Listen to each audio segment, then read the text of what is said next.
दोस्तों बहुत बहुत स्वागत करता हूं आप सभी का। केरल चुनाव के नतीजे आ चुके हैं। केरल में नतीजे जो आए हैं वो बेहद चौंका देने वाले हैं।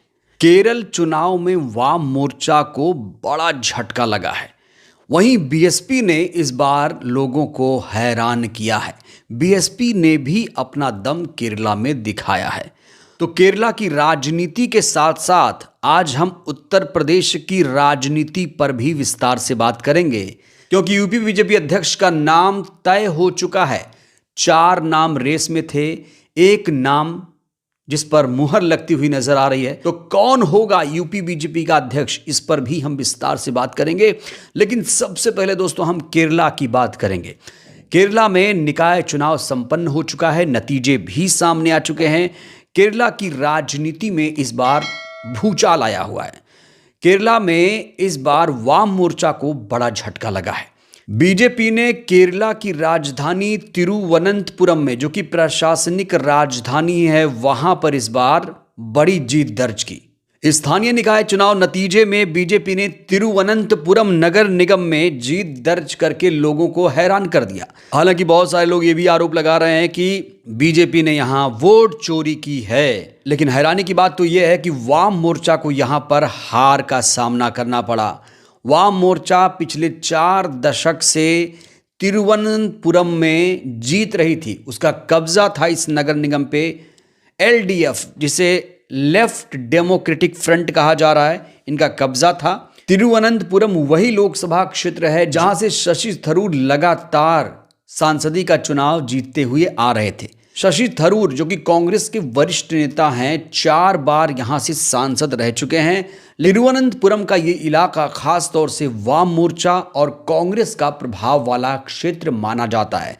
लेकिन इस बार एलडीएफ को तिरुवनंतपुरम नगर निगम में हार का सामना करना पड़ा है। केरला निकाय चुनाव में जिस तरीके से बीजेपी ने जीत दर्ज की है, उससे प्रधानमंत्री भी उत्साहित हैं। प्रधानमंत्री ने तिरुवनंतपुरम नगर निगम में बीजेपी की ऐतिहासिक जीत पर बधाई दी।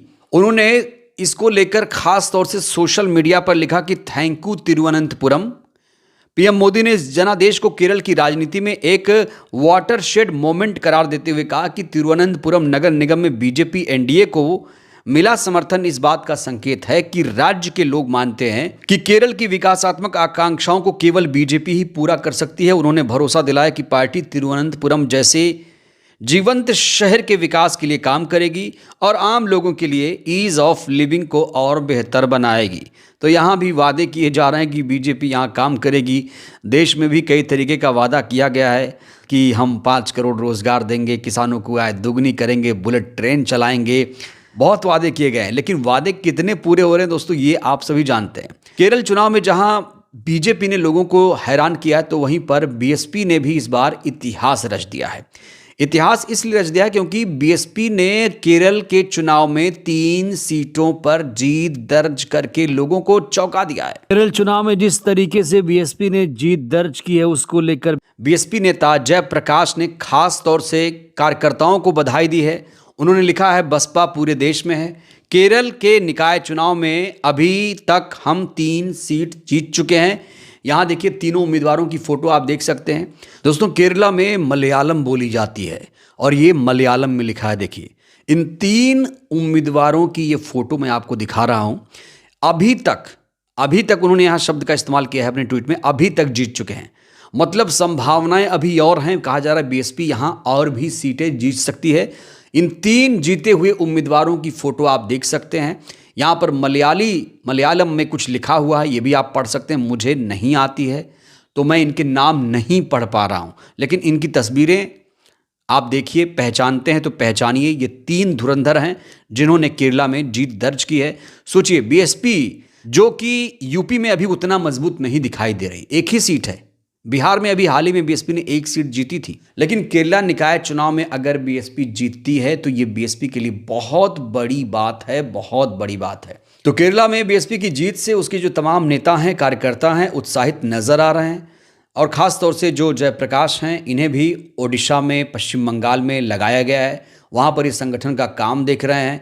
यूपी में कहा जा रहा है आकाश आनंद को बहुत जल्दी लॉन्च किया जाएगा। यूपी में वो दौरे करने वाले हैं। तो जहां केरला चुनाव नतीजों से बीएसपी में खुशी की लहर है, तो वहीं पर इस समय बीजेपी की राजनीति में उथल पुथल मचा हुआ है। दोस्तों, अभी अभी यूपी से एक खबर सामने आ रही है, लखनऊ से ये खबर सामने आई, जहां पर केंद्रीय मंत्री पंकज चौधरी ने राज्य भाजपा अध्यक्ष के लिए अपना नामांकन दाखिल कर दिया। ये तस्वीरें आप देखिए, यहाँ पंकज चौधरी आपको नजर आ रहे होंगे। इस मौके पर सीएम नजर आ रहे हैं, डिप्टी सीएम केशव मौर्य, ब्रजेश पाठक भी नजर आ रहे हैं। तो यहाँ पर पंकज चौधरी का कद कैसा है ये आप देख सकते हैं। कहा जा रहा है कि यही बीजेपी के अगले अध्यक्ष होंगे। हालांकि बीजेपी अध्यक्ष के लिए अभी 4 नाम चर्चा में चल रहे हैं। तो किसे मिलेगी कमान, 14 तारीख को ऐलान होगा।